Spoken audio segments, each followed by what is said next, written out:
I'm Ali Patrick, and this is my beautiful co-director. I'm Kareena. We're both co-directing 5 Kinds of Silence At the Lace Market. You have Billy, who I guess is the lead character, although obviously his family members feature a great deal as well. He has 2 daughters, Janet and Susan, and wife Mary. He's a nasty piece of work. He's obsessive. He's very sort of obviously wanting to go to military kind of background. You don't think he's ever gone into military, but he's obsessed with it. So he likes order, he likes precision. He's very controlling. He's a bit weird. Well, quite a lot weird. He talks about killing cats just in order to see what it feels like. So from an actor's point of view, great role, but horrible man. Horrible man. It's kind of changed as well. Yeah. Our opinion has changed massively. It has for the cast as well. Yeah. He's evolved. So when you first see Billy, you hate him. You really do hate him. And I've had a couple of audience members come up to me and say, I really wanted to punch him in the face. Which is good. But then by the end of it, you're kind of thinking... I feel quite sorry for him. You obviously get to hear about his past. The abuse that he suffered as well at the hands of his parents, ultimately his mother, I think. Yeah, and it's this cycle and how you break that cycle. We're We're a bit weird because we both like that kind of thing. We love dark stuff. We're both big fans of Sarah Kane for a start.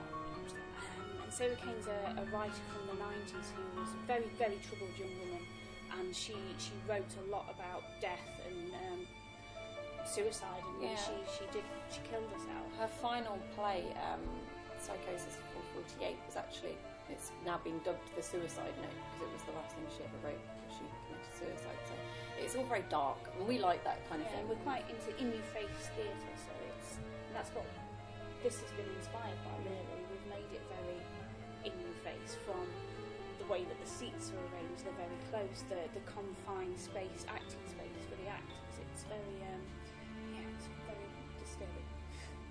I love the language, first of all, as a play. So when we were given the play to read, I'd never read it before, completely new play. It's beautifully written. I've said that many times. So many people look at me like I'm crazy because it's obviously so dark, but it is beautifully written. It's built up around massive monologues, and as monologues it's almost like poetry. So as a set piece, beautiful. As a play, it's been amazing watching audiences night after night because they don't move. Obviously me and Ali have been sat behind everybody and we've watched them, and it's quite a long play because obviously we've not put an interval in there.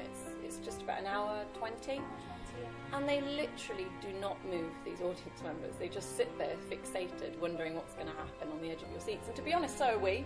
Even though we've seen it time and time again, we know what's coming. You just can't take your eyes off those actors.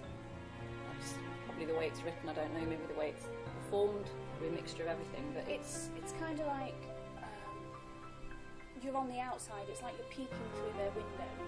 You're looking at, they do give you a look into their life. Someone said to me it's like watching a film, but it's live. It's very real. Real is a very good word. It's definitely you are actually looking in on these people. I think that's what grabs people, really. I think somebody said to me last night, actually, after the performance, that they felt like they were also one of the victims. You know, it's that close, it's that hard hitting. When the psychiatrist comes in, the lawyer comes in, they're all very much in your face as well. So you're being questioned as an audience member as well, I guess. And obviously that's what the silence is dealing with. You know, the 5 kinds of silence. Obviously, it's belonging to the father, the mother, 2 daughters, and then the 5th silence is society. People around them that don't say anything, that just turn a blind eye to all this that's going on. And it's kind of what the audience do, right? They just sort of sit there and they're fixated, but then they go away. They don't really say anything. They just move. It's interesting, really interesting play.